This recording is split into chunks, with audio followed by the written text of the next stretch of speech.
What's up, guys? Enkiri here, and I've got some solid stuff for you guys today. I just wanted to add a few quick notes to these training sessions, though. For starters, I'm wearing the same outfit both days here, but these are actually two separate training sessions. They're from roughly the same time period. Both of these were just within the last couple of weeks, but I don't think that these two particular sessions were from the same training week. The zombie squats and the swings and the lunges were done at the beginning of a training week on a Sunday, basically, and then the 100-meter runs were done towards the end of the week on a Thursday. That's just how I've got my schedule set up now. And actually, I'm going to cover that pretty soon. I think I'm going to make an updated training routine video. Those seem to be pretty popular, so I haven't done one of those in a while. So let's start with the squats here. Basically, I'm trying something a little bit different right now than anything that I've ever done in the past. I really wanted to cut the total volume down on the squats and try to do some heavy singles, which is something that I haven't done in over a year on any squat variation. So I worked up to 400 pounds on the zombie front squat here, and it wasn't too bad at all. My current PR on this lift is 405 pounds from, it was either March or April of 2019. So for a first time back and not trying any heavy singles in over a year, and you know, all the other excuses that I can come up with, this really wasn't too bad of a showing here. I want to do 430 pounds on the zombie squat though, and I thought I would be closer to that than I am at the moment. So I don't really know. I think that I could do it. I really could do it in a matter of weeks, to be honest, if I upped the frequency of the squats to 2 to 3 times a week and just played around with some heavy sets of 1 to 3 reps in an auto-regulated fashion. But I'm not gonna fucking do that.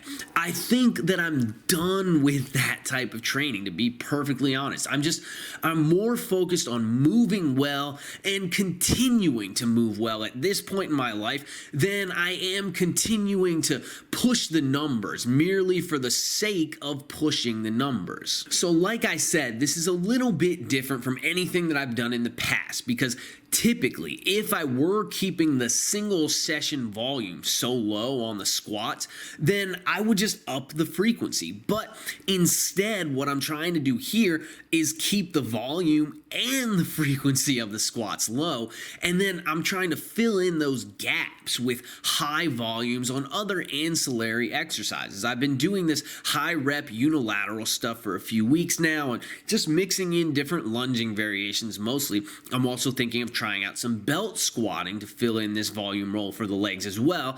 And then for the posterior chain, I've started doing my hyperextensions again, weighted hyperextensions, and I'm going a little bit higher rep than I typically do there.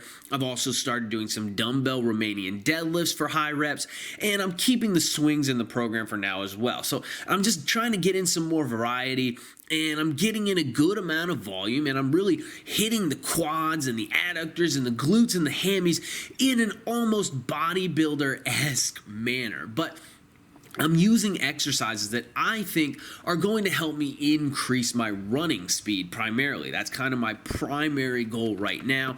I'm hoping that they'll increase my squatting strength as well, but I'm not quite as confident about that one. So that's pretty good stuff, and I'll keep you guys posted on my progress there as I advance through the training block. And then later in the week, I got out and I ran some more of those 100-meter sprints. This time, after getting some advice specifically from you guys, I actually push these runs a little bit harder. The consensus last time was that I was kind of running in no man's land. I was running around 90%, and somebody actually told me that's not high enough of a percentage to increase your sprinting speed, but it's high enough to impede your recovery. So it's basically no man's land. So here I went up to what felt like roughly 95% instead on the main sets, and I came in on the first run at around 11.5 seconds, which I'm actually pretty pleased with because I still suck at these. The deceleration is really hitting me hard at the end of these runs. So once I work out that little kink a bit, I think that I'll be able to do something pretty solid here. And then another thing, I still have not pushed the acceleration aggressively yet on these runs.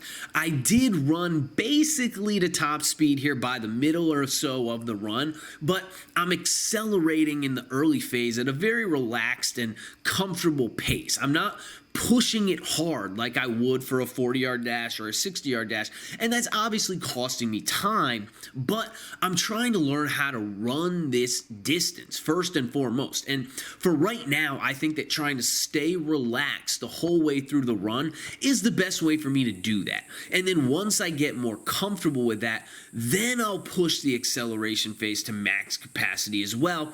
And then I'll try to tie those two ends together and see how that goes. And then once I get comfortable doing that, well, then I'll just have to put some spikes on and take my ass out to a track and see what the hell is what, I guess. But anyway, that's all I really wanted to mention here, so I guess that's all I got for today, guys. Please be sure to like the video, don't forget to subscribe to my channel, and definitely leave me some love in the comments down below. Keep training hard, and I'll catch you guys next time.